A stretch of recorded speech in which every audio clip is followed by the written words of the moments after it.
চেষ্টা করো, আমি রবকে মহব্বত করো, কবরকে ভয় করো, পরকালীন জিন্দেগির জন্য কিঞ্চিত পরিমাণ মেহনত করো।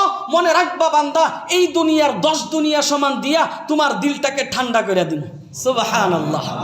এই জন্য রব বলেন যাকারতানি যাকারতুক, বান্দা তোমরা যদি আমাকে ডাকো আমি রব তোমাদের ডাকে সাড়া দেই। নাসিতানি যাকারতুক, ও দুনিয়াবাসী তোমরা যদি আমি রবকে ভুলে যাও, মনে রাখবা আমি রব তোমাদেরকে ভুলি না, বিন্দু মাত্র সময়ের জন্যও ছেড়ে দেই না। কাজী রব্বুল আলামিন তখন ইন আতানি লাইলান কবিলতুহু, যদি আমার কোনো নাফরমান বান্দা রাতের বেলায় তাওবা করে তার তাওবা কবুল করি।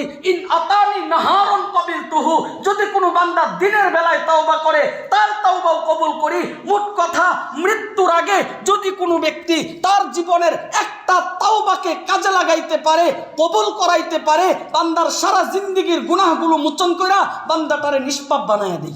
সুবহানাল্লাহ।